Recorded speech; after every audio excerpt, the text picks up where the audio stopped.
ಹೇಗಿರುತ್ತೆ, ಒಂದು ಜಾಗ್ವಾರ್ನ ಮಾರೋದಕ್ಕೆ ಅನ್ಬಿಟ್ಟು ಒಂದು ಶಿಪ್ನ ಮೂಲಕ ತಗೊಂಡು ಹೋಗ್ತಿರ್ಬೇಕಾದ್ರೆ ಮಧ್ಯದಲ್ಲಿ ಅದು ತನ್ನ ಕೇಜಿಂದ ಆಚೆ ಬಂದು ಆ ಶಿಪ್ ನಲ್ಲಿ ಇರುವಂತ ಜನರ ಮೇಲೆ ಅಟ್ಯಾಕ್ ಮಾಡಿದ್ರೆ. ಹೌದು, ನಾವು ನೋಡ್ತಾ ಇರೋದು ಮೂವಿ ಕೂಡ ಅಂತದ್ದೇ. ಈ ಮೂವಿಯಲ್ಲಿ ನಮ್ ಹೀರೋ ಬ್ರಾಜಿಲ್ಗೆ ಹೋಗ್ಬಿಟ್ಟು ತುಂಬಾನೇ ರೇರೆಸ್ಟ್ ಆಗಿರುವಂತ ಒಂದು ಜಾಗ್ವಾರ್ನ ಹಿಡ್ಕೋತಾನೆ. ಮತ್ತೆ ಇದು ತುಂಬಾನೇ ಅಗ್ರೆಸಿವ್ ಕೂಡ ಇರುತ್ತೆ. ಮತ್ತೆ ಇದನ್ನ ಮಾರೋಕೆ ಅನ್ಬಿಟ್ಟು ಇದನ್ನ ಶಿಪ್ ನಲ್ಲಿ ಕರ್ಕೊಂಡು ಹೋಗ್ತಿರ್ಬೇಕಾದ್ರೆ ಮಧ್ಯದಲ್ಲಿ ಇದು ತನ್ನ ಕೇಜಿಂದ ಹೊರಗಡೆ ಬಂದ್ಬಿಡುತ್ತೆ. ಹೊರಗಡೆ ಬಂದು ಎಲ್ಲರ ಮೇಲೂ ಅಟ್ಯಾಕ್ ಮಾಡಕ್ಕೆ ಶುರು ಮಾಡುತ್ತೆ.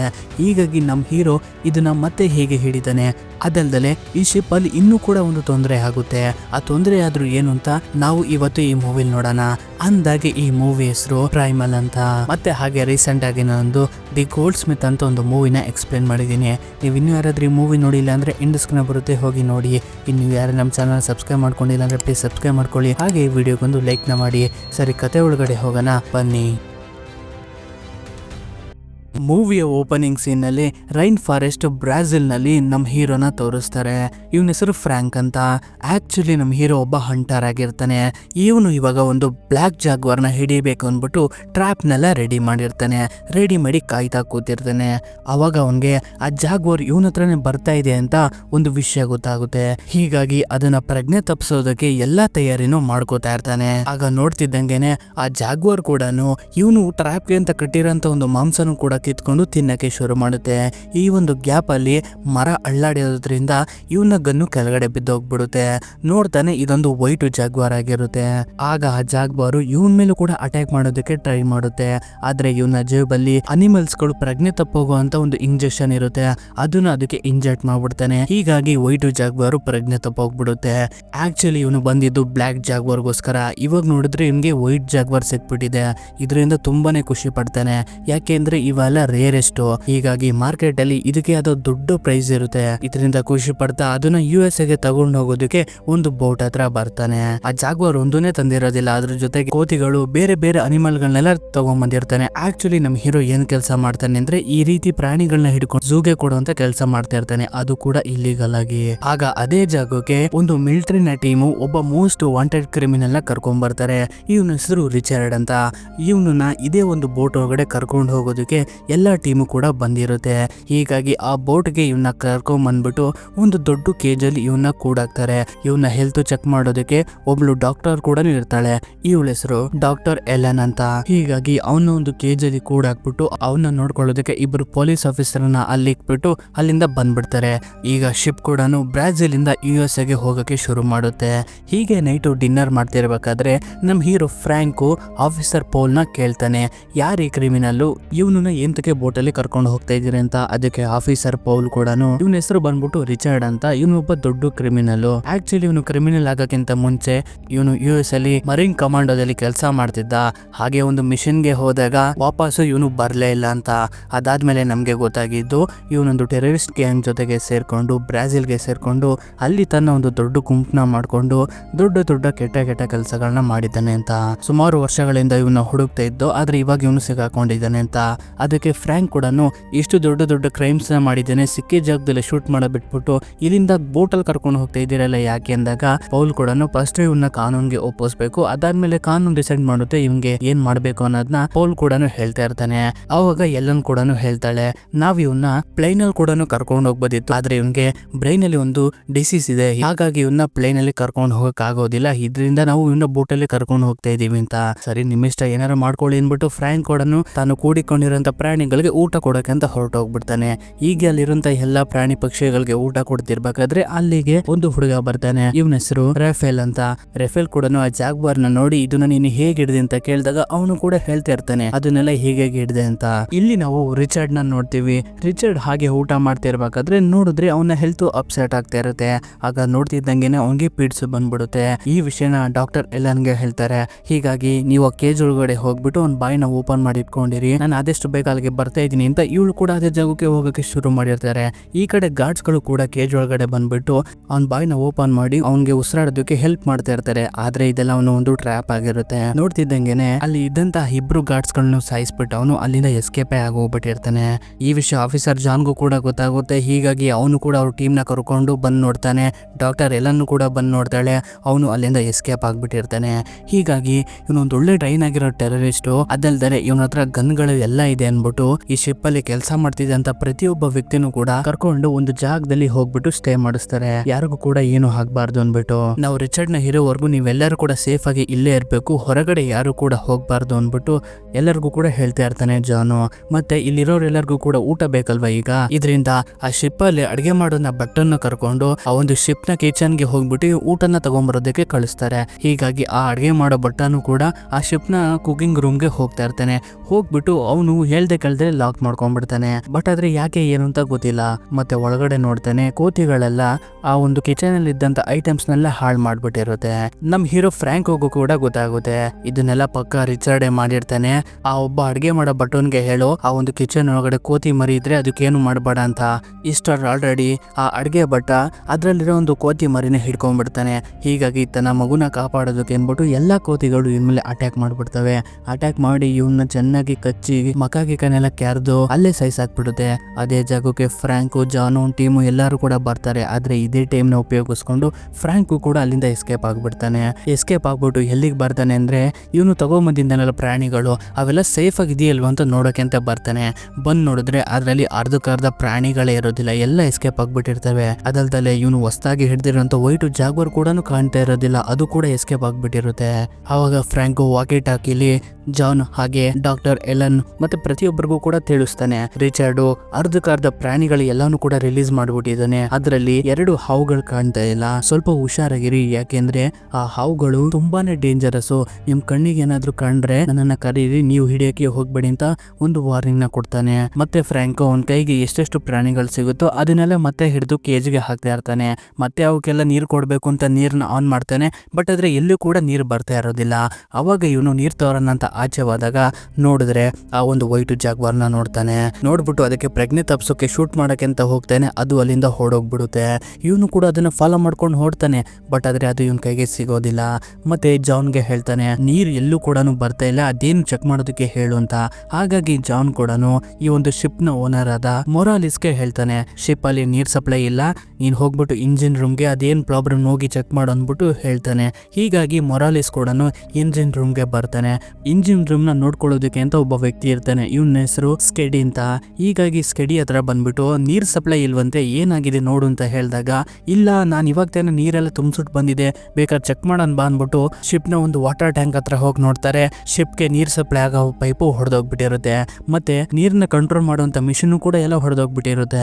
ಇದನ್ನೆಲ್ಲ ಯಾರು ಮಾಡಿದ್ದಾರೆ ಅಂದ್ರೆ ರಿಚರ್ಡೇ ಮಾಡಿರ್ತಾನೆ. ಆಗ ಅದೇ ಜಾಗದಲ್ಲಿ ಮೊರಾಲಿಸ್ಗೆ ಒಂದು ಹಾವು ಕಚ್ಬಿಡುತ್ತೆ. ಇದರಿಂದ ಆ ಹಾವುನ ಜಾನು ಅಲ್ಲೇ ಶೂಟ್ ಮಾಡಿ ಸಾಯಿಸಾಕ್ಬಿಡ್ತಾನೆ.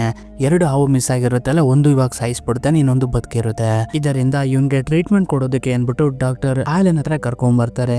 ಅವರು ಕೂಡ ಇವನ್ಗೆ ಟ್ರೀಟ್ಮೆಂಟ್ ಮಾಡ್ತಾ ಇರ್ತಾರೆ. ಇಷ್ಟರಲ್ಲಿ ಆಲ್ರೆಡಿ ಜಾನ್ಗೆ ಗೊತ್ತಾಗೋಗ್ಬಿಟ್ಟಿರುತ್ತೆ ಈ ರಿಚರ್ಡು ನಮ್ಮ ಆಫೀಸರ್ಸ್ 3 ಜನರನ್ನ ಆಲ್ರೆಡಿ ಸಾಯಿಸ್ಬಿಟ್ಟಿದ್ದಾನೆ ಅಂತ.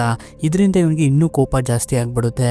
ಈ ಕ್ರಿಮಿನಲ್ ನ ಹಿಡ್ಕೊಂಡ್ರೆ ನಮ್ಮನ್ನೇ ಮುಗಿಸ್ಬಿಡ್ತಾನೆ, ಹೀಗಾಗಿ ಇವನ್ನ ಶೂಟ್ ಮಾಡಿ ಬಿಸಾಕಿದ್ರೇನೆ ಒಳ್ಳೇದು ಅಂದ್ಬಿಟ್ಟು ಅವನ ಟೀಮ್ಗೆ ಎಲ್ಲರಿಗೂ ಕೂಡ ಹೇಳ್ತಾನೆ. ರಿಚರ್ಡ್ ಎಲ್ಲಿ ಕಾಣಿಸಿದ್ರು ಕೂಡ ಶೂಟ್ ಮಾಡಿ ಹೊಡೆದು ಬಿಸಾಕ್ರಿ ಅವನ್ನ ಅಂದ್ಬಿಟ್ಟು ರಿಚರ್ಡ್ ನ ಸಾಯಿಸೋದಕ್ಕೆ ಅನ್ಬಿಟ್ಟು ಇವರೆಲ್ಲರೂ ಕೂಡ ಹೋಗ್ತಾರೆ. ಡಾಕ್ಟರ್ ಆಲೆನ್ ಕೂಡ ಈ ವ್ಯಕ್ತಿಗೆ ಕಚ್ಚಿರೋದು ಯಾವ ಹಾವು ಅಂತ ಎಲ್ಲ ತಿಳ್ಕೊತಾ ಇರ್ತಾಳೆ. ಇದರಿಂದ ಫ್ರಾಂಕು ಅದು ಯಾವ ಹಾವು ಅಂತಾನು ಕೂಡ ಹೇಳ್ತಾನೆ. ಮತ್ತೆ ಈ ಮೊರಾಲಿಸ್ಗೆ ಒಬ್ಬ ಮಗ ಇರ್ತಾನೆ, ಅವನ ಹೆಸರೇ ರಫಿ. ಇದರಿಂದ ಅವ್ನಿಗೆ ಬೇಜಾರಾಗಬಾರ್ದು ಅಂದ್ಬಿಟ್ಟು ಇದಕ್ಕೆ ಸರಿಯಾದ ಟ್ರೀಟ್ಮೆಂಟ್ ಕೊಟ್ರೆ ಇವನ್ನ ಸರಿ ಮಾಡಬಹುದು ಅಂದ್ಬಿಟ್ಟು ಹೇಳ್ತಾ ಇರ್ತಾನೆ. ಅದಕ್ಕೆ ಡಾಕ್ಟರ್ ಆಲನ್ ಕೂಡ ನನ್ನ ಕ್ಯಾಬಿನ್ ಅಲ್ಲಿ ಕೆಲವು ಮೆಡಿಸಿನ್ಸ್ ಇದೆ, ಅದನ್ನ ತಗೊಂಡ್ಬರ್ಬೇಕು, ನೀವು ನನ್ನ ಜೊತೆಗೆ ಬನ್ನಿ ಅಂದ್ಬಿಟ್ಟು ಫ್ರಾಂಕ್ ನ ಕರ್ಕೊಂಡು ಹೋಗ್ತಾ ಇರ್ತಾಳೆ. ಹೊರಗಡೆ ಬಂದಾಗ ಫ್ರಾಂಕ್ ಹೇಳ್ತಾನೆ ನೀವು ಮೊರಾಲಿಸ್ ನ ಬದುಕ್ಸೋಕೆ ಆಗೋದಿಲ್ಲ, ಯಾಕೆಂದ್ರೆ ಅದು ಅಷ್ಟು ವಿಷಕಾರಿಯಾದ ಹಾವು. ನಾನೇನೋ ಹುಡುಗಂಗೆ ಸಮಾಧಾನ ಆಗ್ಲಿ ಅಂತ ಹೇಳ್ದೆ, ಅವನು ಬದುಕೋದಿಲ್ಲ ಬಿಡಿಂದಾಗ ಇವಳು ಕೂಡ ಟ್ರೈ ಮಾಡೋಣ ಬನ್ನಿ ಅಂದ್ಬಿಟ್ಟು ಇವಳನ್ನ ಕ್ಯಾಬಿನೆಟ್ ಹತ್ರ ಕರ್ಕೊಂಡು ಹೋಗ್ತಾಳೆ. ಆ ಒಂದು ವೆನಮ್ ಆಂಟಿಡೋಟ್ ನ ತಗೊಂಬರೋಣ ಅಂದ್ಬಿಟ್ಟು. ಇಷ್ಟರ್ ಆಲ್ರೆಡಿ ರಿಚರ್ಡ್ ಈ ಶಿಪ್ ನ ಕಂಟ್ರೋಲ್ ಮಾಡ್ತಿದ್ದಂತ ಕ್ಯಾಪ್ಟನ್ ಇಬ್ರನ್ನು ಕೂಡ ಸಾಯಿಸಿ ಈ ಒಂದು ಶಿಪ್ ನ ಯೂಟರ್ನ್ ತಗೊಳ್ಳೋ ರೀತಿ ಮಾಡಿ ಅದ್ರದ ಕಂಟ್ರೋಲ್ ಸಿಸ್ಟಮ್ ಎಲ್ಲಾನು ಕೂಡ ಹೊಡೆದಾಕ್ಬಿಡ್ತಾನೆ. ಹೊಡೆದಾಕ್ಬಿಟ್ಟು ಹಾಗೆ ಒಂದು ನ್ಯಾವಿಗೇಷನ್ ಚಾರ್ಟ್ ನ ತಗೊಂಡು ಮತ್ತೆ ಅಲ್ಲಿಂದ ಎಸ್ಕೇಪ್ ಆಗ್ಬಿಡ್ತಾನೆ. ಈ ವಿಷಯ ಇಂಜಿನ್ ರೂಮ್ ಅಲ್ಲಿರುವಂತ ಸ್ಕೂಡಿಗೆ ಗೊತ್ತಾಗುತ್ತೆ. ಶಿಪ್ ಯಾಕೋ ಗೊತ್ತಿಲ್ಲ ಯೂಟರ್ನ್ ತಗೋತಾ ಇದೆ ಅಂತ. ಇವನ್ಗೆ ತುಂಬಾನೇ ಎಕ್ಸ್ಪೀರಿಯನ್ಸ್ ಇರುತ್ತೆ ಶಿಪ್ ಅಲ್ಲಿ. ಹೀಗಾಗಿ ಈ ವಿಷಯನ ಜಾನ್ಗೆ ಹೇಳ್ತಾನೆ, ಈ ಶಿಪ್ ಯಾಕೋ ಯೂಟರ್ನ್ ತಗೋತೈತೆ, ಅದೇನ್ ಪ್ರಾಬ್ಲಮ್ ಆಗಿದೆ ಹೋಗಿ ನೋಡಿ ಅಂತ. ಇದರಿಂದ ಜಾನ್ ಕೂಡ ಶಿಪ್ ನ ಕ್ಯಾಪ್ಟನ್ ರೂಮ್ಗೆ ಹೋಗಕ್ಕೆ ಶುರು ಮಾಡ್ತಾನೆ. ಈ ಕಡೆ ನಮ್ ಹೀರೋ ಎಲ್ಲಾ ಪ್ರಾಣಿಗೂ ನೀರ್ ಕೊಡ್ತಾ ಇರ್ಬೇಕಾದ್ರೆ ಸ್ವಲ್ಪ ದೂರದಲ್ಲಿ ಏನೋ ಒಂದು ಸೌಂಡ್ ಆಗೋ ರೀತಿ ಇವನ್ಗೆ ಕೇಳಿಸುತ್ತೆ. ಹೀಗಾಗಿ ಗನ್ನ ತಗೊಂಡು ಆ ಸೌಂಡ್ ಬಂದಿರೋ ಜಾಗಕ್ಕೆ ಇವನು ಹೋಗಕ್ಕೆ ಶುರು ಮಾಡ್ತಾನೆ. ನೋಡಿದ್ರೆ ಅಲ್ಲಿ ರಿಚರ್ಡ್ ಇರ್ತಾನೆ. ಇದರಿಂದ ಅವನ್ಗೆ ಗನ್ನ ಏಮ್ ಪಾಯಿಂಟ್ ಮಾಡಿಬಿಟ್ಟು ಆ ಒಂದು ನ್ಯಾವಿಗೇಷನ್ ಚಾರ್ಟ್ನು ಕೂಡ ಕಿತ್ಕೊಂಡ್ಬಿಡ್ತಾನೆ. ಇಷ್ಟ ಗಂಟ ನೀನು ಆಡಿದ ಆಟ ಎಲ್ಲ ಮುಗೀತು, ಇವಾಗ ಮತ್ತೆ ನೀನು ಜೈಲ್ ಸೇರುವಂತ ಪರಿಸ್ಥಿತಿ ಬಂದಿದೆ, ನಡಿ ಅನ್ಬಿಟ್ಟು ಗನ್ನ ಏಮ್ ಪಾಯಿಂಟ್ ನಲ್ಲಿ ಅವನ್ನ ಲಾಕ್ ಮಾಡೋಕೆ ಅಂತ ಹೋಗ್ತಾ ಇರ್ತಾನೆ. ಆಗ ನೋಡ್ತಿದ್ರಂಗೆನೆ ಅದೇ ಜಾಗಕ್ಕೆ ರಫೀನು ಕೂಡ ಅದೇ ಜಾಗಕ್ಕೆ ಬರ್ತಾನೆ. ನಮ್ಮ ತಂದೆ ಹೆಲ್ತ್ ತುಂಬಾನೇ ಹಾಳಾಗ್ತೈತಿ ಅಂತ ಹೇಳೋದಕ್ಕೆ. ಆಗ ನೋಡ್ತಿದ್ದಂಗೆನೆ ಅದೇ ಜಾಗಕ್ಕೆ ಆ ವೈಟ್ ಜಾಗ್ವರ್ ಕೂಡ ಬರುತ್ತೆ.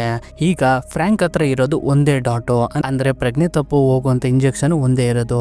ಈಗ ಇವನಿಗೆ ಶೂಟ್ ಮಾಡ್ಬೇಕಾ ಇಲ್ಲಾಂದ್ರೆ ಆ ಜಾಗ್ವರ್ಗೆ ಶೂಟ್ ಮಾಡ್ಬೇಕಂತ ಕನ್ಫ್ಯೂಸ್ ಆಗ್ತಾ ಇರ್ತಾನೆ. ಅದು ಕೂಡ ಇವ್ರ ಮೇಲೆ ಅಟ್ಯಾಕ್ ಮಾಡೋದಕ್ಕೆ ರೆಡಿಯಾಗಿ ಬರ್ತಾ ಇರುತ್ತೆ. ಆದ್ರೂ ಫ್ರಾಂಕು ಆ ಒಂದು ಡಾಟ್ ನ ರಿಚರ್ಡ್ಗೆನೆ ಶೂಟ್ ಮಾಡ್ತಾನೆ. ಈ ಒಂದು ಜಾಗ್ವರ್ ಇವ್ರ ಮೇಲೆ ಅಟ್ಯಾಕ್ ಮಾಡೋಕೆ ಅಂತ ಬಂದಾಗ ಅದರಿಂದ ತಪ್ಪಿಸ್ಕೊಂಡು ಜೋರಾಗಿ ಶಬ್ದ ಮಾಡ್ಬಿಡ್ತಾನೆ ಕಣ್ಣಿಂದ. ಹೀಗಾಗಿ ಅದು ಅಲ್ಲಿಂದ ಭಯ ಪಡ್ಕೊಂಡು ಹೊರಟೋಗ್ಬಿಡುತ್ತೆ. ಮತ್ತೆ ನೋಡ್ತಾನೆ ರಿಚರ್ಡ್ಗೆ ಆ ಒಂದು ಡಾಟೇ ಬಿದ್ದಿರೋದಿಲ್ಲ, ಇದರಿಂದ ಅವನು ಅಲ್ಲಿಂದ ಎಸ್ಕೇಪ್ ಆಗ್ಬಿಟ್ಟಿರ್ತಾನೆ. ರೆಫಿನ ಕರ್ಕೊಂಡು ಮೇಲ್ಗಡೆ ಬಂದಾಗ ಜಾನು ಮತ್ತೆ ಹಾಗೆ ಪೌಲ್ ಇವರೆಲ್ಲರೂ ಕೂಡ ಒಂದೇ ಜಾಗಕ್ಕೆ ಮೀಟ್ ಆಗ್ತಾರೆ. ಅವಾಗ ಜಾನ್ ಹೇಳ್ತಾನೆ ಈ ಶಿಪ್ ಕ್ಯಾಪ್ಟನ್ ರಿಚರ್ಡ್ ಸಾಯಿಸ್ಬಿಟ್ಟಿದ್ದಾನೆ, ಹೀಗಾಗಿ ಶಿಪ್ ಯೂಟರ್ನ್ ತಗೋತೈತೆ. ಅದಲ್ದಲ್ಲಿ ಶಿಪ್ ಇಂದ ಕೆಲವು ಜನರು ತಪ್ಪಿಸ್ಕೊಂಡು ಹೊರಡೋಗಿದ್ದಾರೆ ಅನ್ನೋ ವಿಷಯನೂ ಗೊತ್ತಾಗುತ್ತೆ ಒಂದು ಲೈಫ್ ಬೋಟ್ ನ ಮೂಲಕ. ಹೀಗಾಗಿ ಜಾನು ಉಳಿದಂತ ಲೈಫ್ ಬೋಟ್ ನ ಡ್ಯಾಮೇಜ್ ಮಾಡ್ಬಿಡ್ತಾನೆ. ಆ ರಿಚರ್ಡ್ ನ ಹಿಡಿಯೋವರೆಗೂ ಯಾರು ಕೂಡ ಇಲ್ಲಿಂದ ಹೋಗ್ಬಾರ್ದು ಅನ್ಬಿಟ್ಟು ಮತ್ತೆ ಆ ರಿಚರ್ಡ್ ನ ಹಿಡಿಯಕ್ಕೆ ಅನ್ಬಿಟ್ಟು ಮತ್ತೆ ಇವನು ಹೋಗಕ್ಕೆ ಶುರು ಮಾಡ್ತಾನೆ. ಹೀಗೆ ಸ್ವಲ್ಪ ದೂರ ಹೋಗ್ತಿದ್ದಂಗೆನೆ ರಿಚರ್ಡ್ ಕೂಡ ಸಿಕ್ಬಿಡ್ತಾನೆ. ಬಟ್ ಆದ್ರೆ ಈ ಸಲ ಮಾತ್ರ ರಿಚರ್ಡ್ ಜಾನ್ಗೆ ಸರಸರಿಗೆ ಹೊಡಿತಾ ಅವನು ಶೂಟ್ ಮಾಡಿ ಎಸ್ಬಿಡ್ತಾನೆ. ಹಾಗೆ ಅವನ ಜೊತೆಗೆ ಇನ್ನೊಬ್ಬ ಅವನ ಫ್ರೆಂಡು ಇರ್ತಾನಲ್ಲ ಅವನು ಕೂಡ ಶೂಟ್ ಮಾಡಿ ಎಸಿತಾನೆ. ಮತ್ತೆ ನಮ್ ಹೀರೋ ಫ್ರಾಂಕು ಈ ರಿಚರ್ಡ್ ನ ಹಿಡಿಬೇಕು ಅನ್ಬಿಟ್ಟು ಮತ್ತೆ ಅವನ್ನ ಹುಡುಕೊಂಡು ಹೊರಡ್ತಾನೆ. ಹೀಗೆ ಹುಡುಕ್ತಿರ್ಬೇಕಾದ್ರೆ ರಿಚರ್ಡ್ ಕೂಡ ಸಿಗ್ತಾನೆ. ಬಟ್ ಆದ್ರೆ ಈ ರಿಚರ್ಡ್ಗೆ ಈಗ ನ್ಯಾವಿಗೇಷನ್ ಚಾಟ್ ಬೇಕಾಗಿರುತ್ತೆ. ಇದರಿಂದ ಫ್ರಾಂಕ್ ಜೊತೆಗೆ ಜಗಳಕ್ಕೆ ಬೀಳ್ತಾನೆ. ಫ್ರಾಂಕ್ ಮತ್ತೆ ರಿಚರ್ಡ್ ನ ಮಧ್ಯೆ ಒಂದು ದೊಡ್ಡ ಜಗಳನೇ ನಡೆಯುತ್ತೆ. ಆದ್ರೆ ಈ ಜಗಳದಲ್ಲಿ ತುಂಬಾನೇ ಹೊಡೆಸ್ಕೋತಾನೆ. ಯಾಕೆಂದ್ರೆ ರಿಚರ್ಡ್ ಒಬ್ಬ ಟ್ರೈನ್ ಆಗಿರುವಂತ ಒಬ್ಬ ವ್ಯಕ್ತಿ. ಹೀಗಾಗಿ ರಿಚರ್ಡ್ ನಮ್ ಹೀರೋಗೆ ಹೊಡೆದು ಪ್ರಜ್ಞೆ ತಪ್ಪಿಸ್ಬಿಡ್ತಾನೆ. ಮತ್ತೆ ಅವನ ಹೇಳ್ಕೊಂಡು ಹೋಗ್ತಿರ್ಬೇಕಾದ್ರೆ ಪೌಲ್ ಹಾಗೆ ಅವನ ಜೊತೆ ಇರೋನ್ಗೆ ಈ ರಿಚರ್ಡ್ ಕಾಣಿಸ್ಕೊಂಡ್ಬಿಡ್ತಾನೆ. ಹೀಗಾಗಿ ಪೌಲ್ ನ ಜೊತೆಗಾರ ಇವನ್ಗೆ ಶೂಟ್ ಮಾಡೋಕ್ಕಿಂತ ಬಂದಾಗ ಆದ್ರೆ ಪೌಲ್ ಇವನನ್ನೇ ಚುಚ್ಚಿ ಸಾಯಿಸ್ಬಿಡ್ತಾನೆ. ಇದನ್ನ ರಿಚರ್ಡ್ ಕೂಡ ನೋಡ್ತಾನೆ. ಈ ಪೌಲ್ ಯಾಕೆ ಈ ತರ ಮಾಡ್ದ ಅಂದ್ರೆ ಈ ರಿಚರ್ಡ್ ನ ಜೀವಂತವಾಗಿ USA ಗೆ ಕರ್ಕೊಂಡೋಗಿ ಅರೆಸ್ಟ್ ಮಾಡಿದ್ರೆ ಇವನ್ಗೆ ಒಂದು ಒಳ್ಳೆ ಪೊಸಿಷನ್ ಸಿಗುತ್ತೆ, ಅದಕ್ಕೋಸ್ಕರ ಇದನ್ನೆಲ್ಲ ಮಾಡಿರ್ತಾನೆ. ಬಟ್ ಆದ್ರೂ ಕೂಡ ಆ ರಿಚರ್ಡ್ ನ ಹಿಡಿಯೋಕೆ ಇವನ್ಗೆ ಸಾಧ್ಯವಾಗೋದಿಲ್ಲ. ಇಲ್ಲಿ ಡಾಕ್ಟರ್ ಆಲನ್ಗೆ ತುಂಬಾನೇ ಭಯ ಆಗ್ತಾ ಇರುತ್ತೆ. ಹೊರಗಡೆ ಹೋದವ್ರು ಯಾರು ಕೂಡ ವಾಪಸ್ ಬರ್ತಾ ಇಲ್ಲ. ನೋಡಿದ್ರೆ ವಾಕಿ ಟಾಕಿಲ್ಲೂ ಕೂಡ ಯಾರು ಮಾತಾಡ್ತಾ ಇಲ್ಲ. ಏನೆಲ್ಲರೂ ಸತ್ಕೆ ತೋದ್ರ ಅನ್ಬಿಟ್ಟು ಇವಳಿಗೆ ಭಯ ಸ್ಟಾರ್ಟ್ ಆಗ್ಬಿಟ್ಟಿರುತ್ತೆ. ಇಲ್ಲಿ ನಮ್ಮ ಹೀರೋ ಫ್ರಾಂಕ್ಗೆ ಪ್ರಜ್ಞೆ ಬರುತ್ತೆ. ಪ್ರಜ್ಞೆ ಬಂದು ನೋಡಿದಾಗ ಅವನ್ನ ಒಂದು ಕೇಜ್ ಅಲ್ಲಿ ಕಟ್ಟಾಕ್ಬಿಟ್ಟು ನ್ಯಾವಿಗೇಷನ್ ಚಾರ್ಟ್ ಎಲ್ಲಿದೆ ಹೇಳು, ಇಲ್ಲ ನಿನ್ನ ಸಾಯಿಸ್ತೀನಿ ಅಂತ ತುಂಬಾನೇ ಹೆದರಿಸ್ತಾನೆ. ಬಟ್ ಆದ್ರೆ ನಮ್ಮ ಹೀರೋ ಇದಕ್ಕೆ ಯಾವುದಕ್ಕೂ ಕೂಡ ಹೆದರ್ಕೊಳ್ಳೋದಿಲ್ಲ. ಮತ್ತೆ ಆ ಚಾಟಿ ಎಲ್ಲಿಟ್ಟಿದ್ದೀನಿ ಅಂತಾನೂ ಕೂಡ ಹೇಳ್ತಾ ಇರೋದಿಲ್ಲ. ಇದರಿಂದ ಏನ್ ಮಾಡ್ತಾನೆ ಅಂದ್ರೆ ನಮ್ಮ ಹೀರೋ ಇಟ್ಕೊಂಡ್ ಬಂದಿರೋಂಥ ಪ್ರಾಣಿ ಪಕ್ಷಿಗಳನ್ನೆಲ್ಲ ಶೂಟ್ ಮಾಡಿ ಸಾಯಿಸೋಕೆ ಶುರು ಮಾಡ್ತಾನೆ. ಇದರಿಂದ ಫ್ರಾಂಕ್ ಕೂಡ ಅವುಗಳಿಗೆ ಏನು ಮಾಡಬೇಡ, ಅದು ಎಲ್ಲಿದೆ ಅಂತ ನಾನು ಹೇಳ್ತೀನಿ ಅನ್ಬಿಟ್ಟು ಆ ನ್ಯಾವಿಗೇಷನ್ ಚಾರ್ಟ್ ಎಲ್ಲಿದೆ ಅಂತ ಹೇಳ್ತಾನೆ. ಅದು ನನ್ನ ಕ್ಯಾಬಿನೆಟ್ ಅಲ್ಲಿ ಇದೆ, ಹೋಗಿ ತಗೋ ಅಂತ ಹೇಳ್ತಾನೆ. ಹೀಗಾಗಿ ರಿಚರ್ಡ್ ಕೂಡ ಇವನ್ನ ಒಂದು ಕ್ಯಾಬಿನೆಟ್ ಗೆ ಬಂದ್ಬಿಟ್ಟು ಆ ಒಂದು ನ್ಯಾವಿಗೇಷನ್ ಚಾರ್ಟ್ ನ ತಗೋತಾನೆ. ಈ ಶಿಪ್ ನ ಇಂಜಿನ್ ರೂಮ್ ಮೇಂಟೈನ್ ಮಾಡುವಂತ ಸ್ಕೂಡಿ ಇರ್ತಾನಲ್ಲ, ಈ ಕ್ರಿಮಿನಲ್ ರಿಚರ್ಡ್ ಯಾರನ್ನು ಕೂಡ ಬದುಕ್ಸಲ್ಲ, ಅವನೆಲ್ಲರನ್ನು ಕೂಡ ಸಾಯಿಸ್ತಾನೆ ಅನ್ಬಿಟ್ಟು ಇವನು ಇಂಜಿನ್ ರೂಮ್ ಗೆ ಹೋಗ್ಬಿಟ್ಟು ಇಂಜಿನ್ ಎಲ್ಲಾನು ಕೂಡ ಆಫ್ ಮಾಡ್ತಾನೆ. ಹೀಗಾಗಿ ಈ ಶಿಪ್ ಮತ್ತೆ ರಿಟರ್ನ್ ಆಗಿ ಬ್ರಾಜಿಲ್ಗೆ ಹೋಗ್ತಿತ್ತಲ್ಲ, ಅದು ನೋಡ್ತಿದ್ದಂಗೆನೆ ಮಧ್ಯದಲ್ಲಿ ಸ್ಟಾಪ್ ಆಗ್ಬಿಡುತ್ತೆ. ಅಂದ್ರೆ ಇವನು ಇಂಜಿನ್ ಎಲ್ಲ ಸ್ಟಾಪ್ ಮಾಡಿ ನಿಲ್ಲಿಸ್ಬಿಡ್ತಾನೆ. ಈ ಶಿಪ್ ಮಧ್ಯದಲ್ಲಿ ನಿಂತೋಗಿರೋದ್ರಿಂದ ಇವನು ಕೂಡ ಇಂಜಿನ್ ರೂಮ್ ಗೆ ಬರ್ತಾನೆ. ಬಂದಾಗ ಈ ಸ್ಕ್ಯೂಡಿ ಮೀಟ್ ಆಗ್ತಾನೆ. ಇದರಿಂದ ಇಂಜಿನ್ ಎಲ್ಲ ಎಂತಕ್ಕೆ ಸ್ಟಾಪ್ ಆಗಿದೆ ಮತ್ತೆ ಅದನ್ನ ರೆಡಿ ಮಾಡೋದಾಗ ಅದಕ್ಕೆಲ್ಲ ತುಂಬಾ ಲೇಟ್ ಆಗುತ್ತೆ, ಇವಾಗ ರೆಡಿ ಮಾಡೋದಕ್ಕಾಗೋದಿಲ್ಲ ಅಂತ ಹೇಳ್ತಾ ಇರ್ತಾನೆ. ಆಗ ನೋಡ್ತಿದ್ದಂಗೆನೆ ಸ್ಕೂಡಿನ ಜೂನಿಯರ್ ಬಂದ್ಬಿಟ್ಟು ಇನ್ಮೇಲೆ ಅಟ್ಯಾಕ್ ಮಾಡ್ತಾನೆ. ಇವನ್ನ ಇಬ್ರು ಸೇರ್ಕೊಂಡು ಹಿಡಿಯಕ್ಕೆ ಅಂತ ಪ್ಲಾನ್ ಹಾಕಿರ್ತಾರೆ. ಬಟ್ ಆದ್ರೆ ಸ್ಕ್ಯೂಡಿನ ಜೂನಿಯರ್ ಜರ್ಮೋಗೆ ಸರಿಯಾಗಿ ಹೊಡೆದ್ಬಿಟ್ಟು ಅವನ್ನ ಸಾಯಿಸ್ಬಿಡ್ತಾನೆ.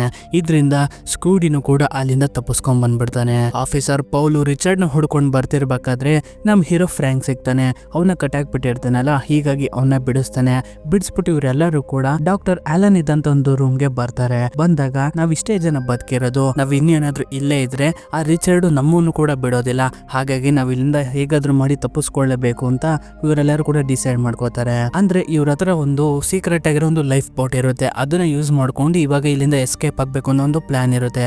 ಬಟ್ ಆದ್ರೆ ರೆಫಿನ ತಂದೆನ ಕರ್ಕೊಂಡು ಹೋಗೋದಕ್ಕೆ ಆಗೋದಿಲ್ಲ.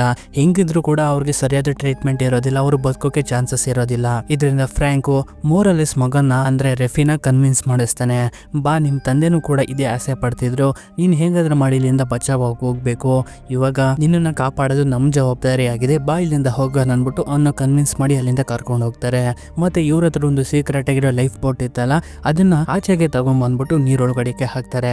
ಆಗ ನೋಡ್ತಿದ್ದ ಇದ್ದಂಗೆನೆ ರಿಚರ್ಡ್ ಇವ್ರ ಮೇಲೆ ಫೈರ್ ಮಾಡ್ತಾ ಇವ್ರ ಮೇಲೆ ಅಟ್ಯಾಕ್ ಮಾಡೋಕ್ಕಿಂತ ಬರ್ತಾನೆ. ಇದರಿಂದ ಎಲ್ಲರೂ ಕೂಡ ದಿಕ್ಕಾಪಲ್ಲಾಗಿ ಒಂದೊಂದ್ ಕಡೆ ಔಚಿಕೊಂಡ್ಬಿಡ್ತಾರೆ. ಬಟ್ ಆದ್ರೆ ರೆಫಿ ತಗೊಳಕೊಂಡ್ಬಿಡ್ತಾನೆ. ಇದರಿಂದ ಅವನ್ನ ಹಿಡ್ಕೊಂಡು ನಾನು ಲೈಫ್ ಬೋಟ್ ನ ಯೂಸ್ ಮಾಡ್ಕೊಂಡು ಇಲ್ಲಿಂದ ಎಸ್ಕೇಪ್ ಆಗ್ತಾ ಇದ್ದೀನಿ, ನನ್ನ ಮೇಲೆ ಶೂಟ್ ಮಾಡಕ್ಕೆ ಟ್ರೈ ಮಾಡಿದ್ರೆ ಈ ಹುಡುಗನ ಸಾಯಿಸ್ಬಿಡ್ತೀನಿ ಅಂತ ಎದುರಿಸ್ತಾ ಇರ್ತಾನೆ. ಅವಾಗ ಫ್ರಾಂಕು ಕೂಡ ಹೊರಗಡೆ ಬಂದ್ಬಿಟ್ಟು ನೋಡು ಆ ವೈಟ್ ಜಾಗ್ವಾರ್ನ ಮಾರಿ ಇಬ್ರು ಕೂಡ ಅರ್ಧ ದುಡ್ಡನ್ನ ಮಾಡ್ಕೊಳ್ಳೋಣ ಅಂತ ಇವನ್ನ ಡಿಸ್ಟ್ರಕ್ಟ್ ಮಾಡ್ತಾ ಇರ್ತಾನೆ. ಆಗ ಅದೇ ಟೈಮ್ನ ಉಪಯೋಗಿಸ್ಕೊಂಡು ಆಫೀಸರ್ ಪೌಲ್ ಇರ್ತಾನಲ್ಲ ಅವನು ಹೋಗ್ಬಿಟ್ಟು ಆ ಲೈಫ್ ಬೋಟ್ ನ ಶೂಟ್ ಮಾಡ್ಬಿಟ್ಟು ಡ್ಯಾಮೇಜ್ ಮಾಡ್ಬಿಡ್ತಾನೆ. ಇದರಿಂದ ಇವನು ಎಲ್ಲರ ಮೇಲೂ ಶೂಟ್ ಮಾಡ್ತಾನೆ. ಬಟ್ ಆದ್ರೆ ಇವರೆಲ್ಲರೂ ಕೂಡ ಇದರಿಂದ ತಪ್ಪಿಸ್ಕೊತಾ ಇರ್ತಾರೆ. ಹೀಗಾಗಿ ರಿಚರ್ಡ್ ಆ ಹುಡುಗನ ಒಂದ್ ಜಾಗಕ್ಕೆ ಕರ್ಕೊಂಡು ಹೊಂಟೋಗ್ಬಿಡ್ತಾನೆ. ಫ್ರಾಂಕು ಕೂಡ ಡಾಕ್ಟರ್ ಆಲನ್ ಹಾಗೆ ಸ್ಕ್ಯೂಡಿ ಇವ್ರನ್ನ ಕರ್ಕೊಂಡು ಒಂದು ರೂಮ್ಗೆ ಬರ್ತಾನೆ. ನೀವಿಬ್ರು ಇಲ್ಲೇ ಇರಿ, ನಾನು ಹೇಗಾದ್ರೂ ಮಾಡಿ ರೆಫಿನ ಕಾಪಾಡ್ಕೊಂಡು ಕರ್ಕೊಂಡ್ ಬರ್ತೀನಿ ಅಂತ. ಆದ್ರೆ ಆಲನ್ ಇದಕ್ಕೆ ಒಪ್ಕೊಳ್ಳೋದಿಲ್ಲ. ನಾನು ಕೂಡ ನಿನ್ ಜೊತೆಗೆ ಬರ್ತೀನಿ, ಹೆಲ್ಪ್ ಮಾಡ್ತೀನಿ ಅಂತಾಳೆ. ಹೀಗಾಗಿ ಸರಿ ಹಾಗಿದ್ರೆ ಅವನ್ನ ಬೇಟೆ ಆಡೋದಕ್ಕೆ ಏನಾದ್ರೂ ಒಂದು ಪ್ಲಾನ್ ಆಗಿದೆ. ಹೀಗಾಗಿ ನನ್ಗೆ ನೀನ್ ಸಹಾಯ ಮಾಡ್ಬೇಕು. ಏನಿಲ್ಲ, ನೀನೇ ಅವನನ್ನ ಹುಡ್ಕೊಂಡು ಹೋಗು, ನಾನು ನಿನ್ನಿಂದ ಫಾಲೋ ಮಾಡ್ಕೊಂಡ್ ಬರ್ತೇನೆ. ಅವನು ನೀನ್ ಆಚೆ ಬಂದಿರೋದ್ರಿಂದ ನಿನ್ ಮೇಲೆ ಅಟ್ಯಾಕ್ ಮಾಡಕ್ಕೆ ಬರ್ತಾನೆ. ಅವಾಗ ಅದೇ ಟೈಮ್ನ ಉಪಯೋಗಿಸ್ಕೊಂಡು ನಾನು ಅವನ ಕಥೆನ ಮುಗಿಸ್ತೀನಿ ಅಂತ. ಇದಕ್ಕೆ ಇವಳು ಕೂಡ ಒಪ್ಕೊಂಡ್ಬಿಡ್ತಾಳೆ. ಈ ಕಡೆ ರಿಚರ್ಡು USA ನ ಕೋಸ್ಟ್ ಗಾರ್ಡ್ ನ ವಾಕಿ ಟಾಕಿಯಲ್ಲಿ ಕಾಂಟ್ಯಾಕ್ಟ್ ಮಾಡ್ಬಿಟ್ಟು ನಮ್ಮ ಬೋಟು ಹಾಳಾಗಿ ಹೋಗ್ಬಿಟ್ಟಿದೆ, ನಮ್ಮ ಜೊತೆಲಿ ಎಷ್ಟೊಂದ್ ಜನ ಕೂಡ ಸತ್ತೋಗ್ಬಿಟ್ಟಿದ್ದಾರೆ, ಆದಷ್ಟು ಬೇಗ ನೀವೊಂದು ಹೆಲಿಕಾಪ್ಟರ್ ನ ಕಳ್ಸಿದ್ರೆ ನಮ್ಗೆ ಹೆಲ್ಪ್ ಆಗುತ್ತೆ ಅನ್ಬಿಟ್ಟು ಇವನಿರುವಂತ ಲೊಕೇಶನ್ ನ ಹೇಳ್ತಾನೆ. ಇದರಿಂದ ಅವರು ಕೂಡ ಸರಿ ಆಯ್ತು ಬರ್ತಾ ಇದೀವಿ ಅನ್ಬಿಟ್ಟು ರೆಸ್ಪಾಂಡ್ ಮಾಡ್ತಾರೆ. ಈ ಕಡೆ ಡಾಕ್ಟರ್ ಆಲನ್ ಕೂಡ ಫ್ರಾಂಕ್ ಹೇಳಿರೋ ರೀತಿನೇ ರಿಚರ್ಡ್ ಕೈಗೆ ಸಿಕ್ಕಾಕೊಳ್ಳೋ ರೀತಿ ಶಬ್ದ ಮಾಡ್ಕೊಂಡು ಅವನ್ನ ಹುಡ್ಕೊಂಡು ಹೋಗ್ತಾ ಇರ್ತಾಳೆ. ಅದೇ ರೀತಿ ರಿಚರ್ಡ್ ಕೈಗೆ ಸಿಗಾಕೋತಾಳೆನು ಕೂಡ. ಇದರಿಂದ ರಿಚರ್ಡ್ ಕೂಡ ಇವಳನ್ನ ಹಿಡ್ಕೊಂಡು ಫ್ರಾಂಕ್ ಎಲ್ಲಿದ್ದಾನೆ ಹೇಳು ಅಂತ ಕೇಳಿದಾಗ ಅದಕ್ಕೆ ಇವಳು ಕೂಡ ಫ್ರಾಂಕೋ ನಿನ್ನ ಹಿಂದೆನೆ ಇದನ್ನೇ ನೋಡು ಅಂತ ಹೇಳ್ತಾಳೆ. ಅವಾಗ ನೋಡಿದ್ರೆ ಸಡನ್ ಆಗಿ ಫ್ರಾಂಕೋ ಒಂದು ಬಾಣನ ರೆಡಿ ಮಾಡ್ಕೊಂಡು ಇವನ್ ಮೇಲೆ ಏಮ್ ಮಾಡಿರ್ತಾನೆ. ಆಗ ಅದೇ ಟೈಮ್ಗೆ ಹಿಂದಗಡೆ ಪೋಲ್ ಬಂದ್ಬಿಟ್ಟು ಫ್ರಾಂಕ್ ಮೇಲೆ ಗನ್ನ ಏಮ್ ಪಾಯಿಂಟ್ ಮಾಡ್ತಾನೆ. ಇದೇನ್ ನಡೀತಾ ಇದೆ ಅಂತ ಅರ್ಥ ಆಗ್ತಾ ಇರೋದಿಲ್ಲ ಫ್ರಾಂಕ್ಗೆ. ಏನ್ ಮಾಡ್ತಿದ್ಯಾ ನೀನು ಪೌಲ್ ಅಂತ ಕೇಳಿದ್ರೆ ನನಗೆ ಅವನು ಜೀವಂತವಾಗಬೇಕು, ಅವನ USA ಗೆ ಜೀವಂತವಾಗಿ ನಾನ್ ಕರ್ಕೊಂಡು ಹೋಗ್ಬೇಕು, ಅವನ್ಗೆ ಕಾನೂನು ಶಿಕ್ಷೆ ಕೊಡುತ್ತೆ ಅಂತ ಹೇಳ್ತಾ ಇರ್ತಾನೆ. ಆದ್ರೆ ಇದು ಇವನ್ಗೆ ಇಷ್ಟ ಆಗ್ತಾ ಇರೋದಿಲ್ಲ, ಕೋಪ ಬರ್ತಾ ಇರುತ್ತೆ ಫ್ರಾಂಕ್ಗೆ. ಅವಾಗ ರಿಚರ್ಡ್ ಕೂಡ ಹೇಳ್ತಾನೆ ಫ್ರಾಂಕ್ಗೆ, ಇವನ್ನೆಲ್ಲ ತನ್ನ ಪ್ರಮೋಷನ್ಗೋಸ್ಕರ ಇದನ್ನೆಲ್ಲ ಮಾಡ್ತಾ ಇದ್ದಾನೆ, ಈಗ ನೀ ನನಗೆ ಬಾಣನ ಬಿಟ್ರೆ ಅವ್ನ್ ನಿನ್ನೆ ಶೂಟ್ ಮಾಡಿ ಸಾಯಿಸ್ಬಿಡ್ತಾನೆ, ಯಾಕಂದ್ರೆ ಅವನ್ಗೆ ತನ್ನ ಪ್ರಮೋಷನ್ ಮುಖ್ಯ ಅಂತ. ಆಗ ಅದೇ ಟೈಮ್ಗೆ ಆಲನ್ ಕೂಡ ರಿಚರ್ಡ್ ಹತ್ರ ಇದ್ದಂತ ಗನ್ನನ್ನ ಸೈಡ್ಗೆ ತಳ್ಳಿಬಿಡ್ತಾಳೆ. ಅವಾಗ ಫ್ರಾಂಕ್ ಕೂಡ ಇವನ ಶೋಲ್ಡರ್ಗೆ ಬಾಣನ ಬಿಟ್ಬಿಡ್ತಾನೆ. ಅವಾಗ ಪೋಲ್ ಕೂಡ ನಮ್ಮ ಫ್ರಾಂಕ್ಗೆ ಶೂಟ್ ಮಾಡ್ಬಿಡ್ತಾನೆ. ರಿಚರ್ಡ್ ಫ್ರಾಂಕ್ಗೆ ಶೂಟ್ ಮಾಡಕ್ಕೆ ಬಂದಾಗ ಆ ಬುಲೆಟ್ ಪೋಲ್ಗೆ ತಗ್ಲಿ ಅವನು ಅಲ್ಲೇ ಸತ್ತೋಗ್ಬಿಡ್ತಾನೆ. ಮತ್ತೆ ಫ್ರಾಂಕ್ಗೆ ಶೂಟ್ ಮಾಡೋಕ್ಕಿಂತ ಬಂದಾಗ ಅವನು ಅಲ್ಲಿಂದ ಎಸ್ಕೇಪ್ ಆಗಿ ಹೋಗ್ಬಿಟ್ಟಿರ್ತಾನೆ. ಇದರಿಂದ ಆ ಒಂದು ಬಾಣನ ತನ್ನ ಶೋಲ್ಡರ್ಗೆ ಚುಚ್ಚಿತಲ್ಲ ಅದನ್ನ ಕಿತ್ತಾಕ್ಬಿಟ್ಟು ಆಲನ್ನ ಇಂಜಿನ್ ರೂಮ್ಗೆ ಕರ್ಕೊಂಡು ಹೋಗ್ಬಿಟ್ಟು ಕಟ್ ಹಾಕ್ಬಿಡ್ತಾನೆ. ಮತ್ತೆ ಫ್ರಾಂಕ್ ಎಲ್ಲೋದಂತ ನೋಡಿದ್ರೆ ಕೆಲವು ಡಾಟ್ಸ್ ನೆಲ್ಲ ರೆಡಿ ಮಾಡ್ಕೋತಾ ಇರ್ತಾನೆ. ಅವಾಗ ನೋಡ್ತಾನೆ ಆ ಜಾಗ್ವಾರು ಎಲ್ಲಿದೆ ಅಂತ. ಅದು ಅಲ್ಲೇ ಇದ್ದಂತ ಎಲೆಕ್ಟ್ರಿಕ್ ರೂಮ್ ಅಲ್ಲಿ ಇರುತ್ತೆ. ಹೀಗಾಗಿ ಮೆಲ್ಲುಗೆ ಸೌಂಡ್ ಮಾಡ್ದಲೆ ಹೋಗ್ಬಿಟ್ಟು ಅದನ್ನ ಲಾಕ್ ಮಾಡ್ಕೊಂಡ್ಬಿಡ್ತಾನೆ. ಲಾಕ್ ಮಾಡಿದಾಗ ವಾಕಿ ಟಾಕಿಯಲ್ಲಿ ಇವನು ಮಾತಾಡ್ತಾ ಇರ್ತಾನೆ. ಫ್ರಾಂಕ್, ಈಗ ನಿನ್ನ ಫ್ರೆಂಡ್ಸ್ ಎಲ್ಲ ನನ್ನ ಹತ್ರ ಇದ್ದಾರೆ, ನೀನೇನಾದ್ರೂ ನನ್ನ ಹತ್ರ ಬರ್ಲಿಲ್ಲ ಅಂದ್ರೆ ಇವ್ರನ್ನ ಸಾಯಿಸ್ಬಿಡ್ತೀನಿ ಅಂತ. ಅದಕ್ಕೆ ಫ್ರಾಂಕ್ ಕೂಡ ಹೇಳ್ತಾನೆ, ಅವ್ರನ್ನೆಲ್ಲ ಎಂದಕ್ಕೆ ಸಾಯಿಸ್ತೀಯಾ, ನೀನೇ ನಾನಿರೋ ಕಡೆ ಬಾ, ಇಲ್ಲೇ ಇಬ್ರು ಇತ್ಯಾರ್ಥಿ ಮಾಡ್ಕೊಳ್ಳೋಣ ಏನಾಗ್ಬೇಕು ಅಂತ. ಅವಾಗ ರಿಚರ್ಡ್ ಕೂಡ ಇವ್ನು ಎಲ್ಲಿದ್ದಾನೆ ಅಂತ ಗೊತ್ತಾಗುತ್ತಲ್ಲ, ಹೋಗೋಕ್ಕಿಂತ ಮುಂಚೆ ಆಲನ್ ಹಾಗೆ ರೆಫಿ ಹತ್ರ ಒಂದು ಹಾವನ್ನ ಬಿಟ್ಬಿಟ್ಟು ಹೊರಟೋಗ್ಬಿಡ್ತಾನೆ. ರಿಚರ್ಡ್ ಫ್ರಾಂಕ್ ಇರುವಂತ ಜಾಗಕ್ಕೆ ಬರ್ತಾನೆ. ಅದೇ ಆ ಇವನು ತಂದಂತ ಪ್ರಾಣಿಗಳು ಏರಿಯಾ ಇರುತ್ತಲ್ಲ ಆ ಜಾಗಕ್ಕೆ ಬಂದ್ಬಿಟ್ಟು ಫ್ರಾಂಕ್ ನ ಹುಡುಕ್ತಾ ಇರ್ತಾನೆ. ಅವಾಗ ಫ್ರಾನ್ ಮೆಲ್ಲುಗೆ ಔಚಿಕೊಂಡು ಇವನ್ ಮೇಲೆ ಕೆಲವು ಡಾಟ್ ಗಳಿಂದ ಅಟ್ಯಾಕ್ ಮಾಡ್ತಾನೆ. ಬಟ್ ಆದ್ರೆ ಆ ಡಾಟ್ ಗಳು ಇವನ್ಗೆ ಏನು ಆಗ್ತಾ ಇರೋದಿಲ್ಲ. ಫ್ರಾಂಕ್ ಕೂಡ 3-4 ಡಾಟ್ ಗಳಿಂದ ಇವನ್ ಮೇಲೆ ಅಟ್ಯಾಕ್ ಮಾಡ್ತಾನೆ. ಮತ್ತೆ ಇದಾದ್ಮೇಲೆ ಫ್ರಾಂಕು ಇವನ ಹತ್ರ ಹ್ಯಾಂಡ್ ಟು ಹ್ಯಾಂಡ್ ಫೈಟ್ ಮಾಡೋಣ ಅನ್ಬಿಟ್ಟು ರಿಚರ್ಡ್ ಹತ್ರ ಬರ್ತಾನೆ. ಇಲ್ಲಿ ಇವರಿಬ್ರಿಗೂ ಒಂದು ಜಗಳ ಸ್ಟಾರ್ಟ್ ಆಗುತ್ತೆ. ಒಬ್ರಿಗೊಬ್ರು ಮಸ್ತಾಗಿ ಹೊಡೆದಾಡ್ಕೋತಾರೆ. ರಿಚರ್ಡ್ ಕೂಡ ಮಸ್ತಾಗಿ ಹೊಡಿತಾನೆ. ಫ್ರಾಂಕು ಕೂಡ ಅವನ ಕೈಯಿಂದ ತಪ್ಪಿಸ್ಕೊಂಡು ಇವನು ಕೂಡ ಹೊಡೆದಾಡ್ತಾ ಇರ್ತಾರೆ. ಹೀಗೆ ಹೊಡೆದಾಡ್ತಿರ್ಬೇಕಾದ್ರೆ ರಿಚರ್ಡ್ಗೆ ಸುಸ್ತಾಗೋಕೆ ಶುರುವಾಗುತ್ತೆ. ಆಕ್ಚುಲಿ ನಮ್ ಹೀರೋ ಒಂದು ಡಾಟ್ ಇಂದ ಇವನ್ಗೆ ಶೂಟ್ ಮಾಡಿದ್ನಲ್ಲ, ಆ ಒಂದು ಡಾಟ್ ಒಳಗಡೆ ಏನಿರುತ್ತಪ್ಪ ಅಂದ್ರೆ ಬಾಡಿನ ಪ್ಯಾರಲೈಸ್ ಮಾಡುವಂತ ಒಂದು ಔಷಧಿ ಇರುತ್ತೆ. ಹೀಗಾಗಿ ಇವನ್ಗೆ ಸುಸ್ತಾಗ್ತಾ ಇರುತ್ತೆ, ಫೈಟ್ ಮಾಡೋಕೆ ಆಗ್ತಾ ಇರೋದಿಲ್ಲ. ಹೀಗೆ ಒಂದು ಟೈಮ್ ಅಂತ ಬಂದಾದ್ಮೇಲೆ ನೋಡಿದ್ರೆ ಇವನ್ ಬಾಡಿ ಪೂರ್ತಿ ಪ್ಯಾರಲೈಸ್ ಆಗ್ಬಿಡುತ್ತೆ. ಕೈ ಕಾಲಂತೂ ಎತ್ತಕ್ಕೆ ಆಗೋದಿಲ್ಲ. ಇದೇ ಟೈಮ್ ನ ಉಪಯೋಗಿಸ್ಕೊಂಡು ಇವನ ಕಾಲ್ನ ಒಂದು ಹಗ್ಗದಿಂದ ಕಟ್ ಹಾಕ್ಬಿಟ್ಟು ಉಲ್ಟಾ ನೇತಾಕ್ಬಿಡ್ತಾನೆ. ಈ ರಿಚರ್ಡ್ ಏನೇ ಟ್ರೈ ಮಾಡಿದ್ರು ಕೂಡ ಇವನ್ ಕೈ ಕಾಲ್ನ ಮೂವ್ ಮಾಡಕ್ಕೆ ಆಗ್ತಾ ಇರೋದಿಲ್ಲ. ಬಟ್ ಆದ್ರೆ ಬ್ರೈನ್ ಮಾತ್ರ ವರ್ಕಿಂಗ್ ಅಲ್ಲಿರುತ್ತೆ, ಬಾಡಿ ಎಲ್ಲ ಪ್ಯಾರಲೈಸ್ ಆಗ್ಬಿಡುತ್ತೆ. ಅವಾಗ ಫ್ರಾಂಕ್ ಕೊಡನು, ಇಷ್ಟ ಗಂಟ ನೀನೇನೆಲ್ಲ ಮಾಡ್ದೆ, ಇಷ್ಟು ಜನರನ್ನ ಸಾಯಿಸ್ದೆ, ಅದಕ್ಕೋಸ್ಕರ ನಿಂಗೆ ಒಳ್ಳೆ ಬಹುಮಾನ ತಂದಿದ್ದೀನಿ. ಅದೇನಪ್ಪ ಅಂದ್ರೆ ನನ್ನ ಜಾಗ್ವಾರು ತುಂಬಾ ಹೊತ್ತಿಂದ ಹಚ್ಕೊಂಡಿದೆ, ಅದಕ್ಕೆ ನೀನು ಇವಾಗ ಊಟ ಹಾಕ್ತೀಯ ಅಂತ. ಅದಕ್ಕೆ ರಿಚರ್ಡ್ ಕೂಡ ಹೇಳ್ತಾನೆ, ನೋಡು ಆ ರೀತಿ ಎಲ್ಲ ಮಾಡಬೇಡ, ನಿನ್ಗೆ ಈ ಜಾಗ್ವಾರ್ನ ಮಾಡಿ ಒಂದು ಒಳ್ಳೆ ದುಡ್ಡನ್ನ ಕೊಡಿಸ್ತೀನಿ, ದಯವಿಟ್ಟು ಆ ಥರ ಮಾಡಬೇಡ, ನಾವು ಇಬ್ರು ಪಾರ್ಟ್ನರ್ ಆಗೋಣ ಅಂತ ಅಳ್ಕೊತಾ ಇರ್ತಾನೆ. ಬಟ್ ಆದ್ರೆ ಇವನು ಇಷ್ಟೆಲ್ಲ ಆಗಿದ್ರು ಕೂಡ ಇದನ್ನ ನಂಬ್ತಾನ. ಇವನು ಕೂಡಿಕಿರುವಂತ ಜಾಗ್ವರ್ ಕೇಜ್ ನ ಓಪನ್ ಮಾಡ್ಬಿಟ್ಟು ಡೋರ್ ನ ಲಾಕ್ ಮಾಡ್ಕೊಂಡು ಹೊರಟೋಗ್ಬಿಡ್ತಾನೆ. ಆಗ ನೋಡ್ತಿದ್ದಂಗೆನೆ ಆ ಜಾಗ್ವಾರು ಇನ್ ಮೇಲೆ ಅಟ್ಯಾಕ್ ಮಾಡ್ಬಿಟ್ಟು ಇವನು ಕ್ರೂರವಾಗಿ ಕುಂದಾಕ್ಬಿಡುತ್ತೆ. ಈ ಕಡೆ ಎಲನ್ ಮೇಲೆ ಅವನ ಬಿಟ್ಟಿದ್ನಲ್ಲ ಸಾಯೋದಕ್ಕೆ ಅನ್ಬಿಟ್ಟು ಅದು ಇನ್ನೇನು ಇವನ್ನ ಕಚ್ಚೋಕೆ ಅಂತ ಬಂದಾಗ ಅಷ್ಟರಲ್ಲಿ ಫ್ರಾಂಕ್ ಬಂದ್ಬಿಟ್ಟು ಅದನ್ನ ಲಾಕ್ ಮಾಡ್ಕೊಂಡ್ಬಿಡ್ತಾನೆ. ಇಷ್ಟರಲ್ಲಿ ಆಲ್ರೆಡಿ USA ನ ಕೋಸ್ಟ್ ಗಾರ್ಡ್ ಗಳು ಕೂಡ ಅಲ್ಲಿಗೆ ಬಂದ್ಬಿಟ್ಟಿರ್ತಾರೆ. ರೆಫಿನ ತಂದೆಗೆ ಎಮರ್ಜೆನ್ಸಿ ಇರೋದ್ರಿಂದ ಅವ್ರನ್ನ ಒಂದು ಹೆಲಿಕಾಪ್ಟರ್ ನಲ್ಲಿ ಕಳಿಸ್ತಾರೆ. ಅವರಲ್ಲಿ ಇದ್ದಂತ ಒಬ್ಬ ಆಫೀಸರ್ ಫ್ರಾಂಕ್ ನ ಪ್ರಶ್ನೆ ಮಾಡ್ತಾ ಇರ್ತಾನೆ. ನೀವು ತಗೊಂಡ್ ಹೋಗ್ತಿರೋಂತ ಜಾಗ್ವಾರು ತುಂಬಾನೇ ಅಗ್ರೆಸಿವ್ ಆಗಿದೆ. ಅದು ರಿಚರ್ಡ್ ಮೇಲೆ ಯಾವ ರೀತಿ ಅಟ್ಯಾಕ್ ಮಾಡಿದೆ ಅಂದ್ರೆ ನಮ್ಗೆ ಕಂಡುಹಿಡಿಯೋದಕ್ಕೆ ಆಗ್ತಾ ಇಲ್ಲ ಅದು ರಿಚರ್ಡ್ ಅಲ್ವೋ ಅಂತ. ಹೀಗಾಗಿ ನೀವು ಈ ರೀತಿ ಡೇಂಜರಸ್ ಆಗಿರೋ ಒಂದು ಪ್ರಾಣಿನ ತಗೊಂಡು ಹೋಗ್ತಾ ಇದ್ದೀರಲ್ಲ ಅದಕ್ಕೆಲ್ಲ ಡಾಕ್ಯುಮೆಂಟ್ಸ್ ಅಲ್ಲಿ ಇದೆ ಕೊಡಿ ಅಂತ ಕೇಳ್ತಾರೆ. ಆದ್ರೆ ಇವನು ಇದನ್ನೆಲ್ಲ ಇಲ್ಲಿಗಲ್ ಆಗಿ ಮಾಡ್ತಾ ಇರ್ತಾನಲ್ಲ ಇವನ್ಗೆ ತಲೆ ಓಡ್ತಾ ಇರೋದಿಲ್ಲ. ಆಗ ಡಾಕ್ಟರ್ ಆಲನ್ ಕ್ಯಾಪ್ಟನ್ ಡ್ರೆಸ್ ನ ಹಾಕೊಂಡ್ಬಂದ್ಬಿಟ್ಟು ಆ ಒಂದು ಆಫೀಸರ್ ಹತ್ರ ಮಾತಾಡ್ತಾಳೆ. ಇವ್ರ ಹತ್ರ ಎಲ್ಲ ಡಾಕ್ಯುಮೆಂಟ್ಸ್ ಗಳು ಕರೆಕ್ಟ್ ಆಗಿತ್ತು, ನಾವು ಚೆಕ್ ಮಾಡಿ ಒಳಗಡೆ ಬಿಟ್ಟಿದ್ದು. ಬಟ್ ಆದ್ರೆ ಈ ರಿಚರ್ಡ್ ಅದನ್ನೆಲ್ಲಾನು ಕೂಡ ಹಾಳು ಮಾಡ್ಬಿಟ್ಟಿದ್ದಾನೆ. ಈ ಫ್ರಾಂಕು ಎಲ್ಲಾ ಪ್ರಾಣಿಗಳನ್ನ ಲೀಗಲ್ ಆಗಿ ತಗೊಂಡು ಹೋಗ್ತಾ ಇದ್ದಾರೆ ಅಂತ. ಹೀಗಾಗಿ ಆ ಒಂದು ಪೊಲೀಸ್ ಆಫೀಸರ್ ಕೂಡ ಸರಿ ಆಯ್ತು ಅನ್ಬಿಟ್ಟು ಅಲ್ಲಿಂದ ಅವರು ಕೂಡ ಹೊರಟೋಗ್ಬಿಡ್ತಾರೆ. ಅವ್ರು ಹೋಗಾದ್ಮೇಲೆ ಫ್ರಾಂಕ್ ಕೂಡ ಎಲನ್ಗೆ ಥ್ಯಾಂಕ್ಸ್ ನ ಹೇಳ್ತಾನೆ ನನ್ನ ಕಾಪಾಡಿದಕ್ಕೆ ಅನ್ಬಿಟ್ಟು. ಅವಾಗ ಎಲನ್ ಕೂಡ ಕೇಳ್ತಾಳೆ ಇವಾಗ ಈ ವೈಟ್ ಜಾಗ್ವಾರ್ ಇದೆಯಲ್ಲ ಅದನ್ನ ನೀನು ಏನ್ ಮಾಡ್ತೀಯ ಅಂತ. ಅದಕ್ಕೆ ಫ್ರಾಂಕ್ ಕೂಡ ಕೇನಿಯಾದಲ್ಲಿ ಒಂದು ಬ್ರೀಡಿಂಗ್ ಬ್ರಾಂಚ್ ಇದೆ. ಆ ಬ್ರಾಂಚು ತುಂಬಾನೇ ರೇರೆಸ್ಟ್ ಅನಿಮಲ್ ಮೇಲೆ ಬ್ರೀಡಿಂಗ್ ನ ಮಾಡಿಸಿ ಅದ್ರ ಪ್ರಜಾತಿನ ಹೆಚ್ಚಿಸುವಂತ ಒಂದು ಕೆಲಸನ ಮಾಡುತ್ತೆ. ಹೀಗಾಗಿ ಇದನ್ನ ಅವ್ರಿಗೆ ಕೊಡ್ತೀನಿ ಅಂತ. ಇದರಿಂದ ನನಗೆ ದುಡ್ಡೇನು ಸಿಗೋದಿಲ್ಲ ಬಟ್ ಆದ್ರೆ ನಾನು ಇದನ್ನ ಫ್ರೀ ಆಗಿ ಮಾಡ್ತಾ ಇದ್ದೀನಿ ಅಂತ. ಯಾಕಂದ್ರೆ ಈ ರೀತಿಯಾದ ರೇರೆಸ್ಟ್ ಪ್ರಾಣಿಗಳು ಇನ್ನು ಜಾಸ್ತಿ ಸಂಖ್ಯೆಯಲ್ಲಿ ಬೆಳಿಬೇಕು ಅದೇ ನನ್ನ ಉದ್ದೇಶ ಅಂತ. ಇಷ್ಟರಲ್ಲಿ ಆಲ್ರೆಡಿ ಆಲನ್ಗೆ ನಮ್ ಹೀರೋ ಮೇಲೆ ಲವ್ ಆಗ್ಬಿಟ್ಟಿರುತ್ತೆ. ಹೀಗಾಗಿ ಇವಳ ನಂಬರ್ನ ಕೊಡ್ತಾಳೆ. ಏನಾದ್ರೂ ಎಮರ್ಜೆನ್ಸಿ ಇದ್ರೆ ನನಗೆ ಕಾಲ್ ಮಾಡು, ಅವಾಗ ಮೀಟ್ ಆಗ್ತಾ ಇರೋಣ ಅಂತ. ಇದನ್ನ ಸರಿ ಆಯ್ತು ಅಂದ್ಬಿಟ್ಟು ಇವನು ಕೂಡ ಇಸ್ಕೋತಾನೆ. ಹೀಗಾಗಿ ಒಬ್ರಿಗೊಬ್ರು ಅವ್ರವ್ರ ದಾರಿನ ನೋಡ್ಕೊಂಡು ಹೊರಟೋಗ್ಬಿಡ್ತಾರೆ. ಇಲ್ಲಿಗೆ ಈ ಮೂವಿ ಮುಗಿಯುತ್ತೆ. ಸೊ ಹೇಗಿತ್ತು ಮೂವಿ? ಇಷ್ಟ ಆಯ್ತಾ? ಇಷ್ಟ ಆದ್ರೆ ಒಂದ್ ಲೈಕ್ ಮಾಡಿ, ಇಷ್ಟ ಆಗಿದ್ರೆ ಅಂದ್ರೆ ಡಿಸ್ಲೈಕ್ ಮಾಡಿ, ಪರವಾಗಿಲ್ಲ. ಮುಂದಿನ ಸಲ ನಿಮ್ಗೆ ಇಷ್ಟ ಆಗುತ್ತವ್ರೆ ಇನ್ನೊಂದು ಮೂವಿ ತಗೊಂಡ್ ಬರ್ತೀನಿ. ಅದಕ್ಕೋಸ್ಕರ ನೀವು ಮಾಡ್ಬೇಕಾಗಿರೋದಿಷ್ಟೇ, ನಮ್ಮ ಚಾನೆಲ್ ನ ಸಬ್ಸ್ಕ್ರೈಬ್ ಮಾಡಿ ಇಟ್ಕೊಳ್ಳೋದೊಂದೇ. ಇದೇ ರೀತಿ ಇಂಟ್ರೆಸ್ಟಿಂಗ್ ಆಗಿರೋ ಮೂವಿಗಳನ್ನ ನೋಡ್ಬೇಕನ್ಸಿದ್ರೆ ನಮ್ಮ ಚಾನೆಲ್ ಒಂದ್ಸಲಿ ವಿಸಿಟ್ ಮಾಡಿ ನೋಡಿ. ಸರಿ, ಮುಂದಿನ ವಿಡಿಯೋ ಜೊತೆ ನಿಮ್ಮನ್ನ ಎಂಟರ್ಟೈನ್ಮೆಂಟ್ ಮಾಡೋಕೆ ಮತ್ತೆ ಬರ್ತೀನಿ. ಅಲ್ಲಿವರೆಗೂ take care, love you all.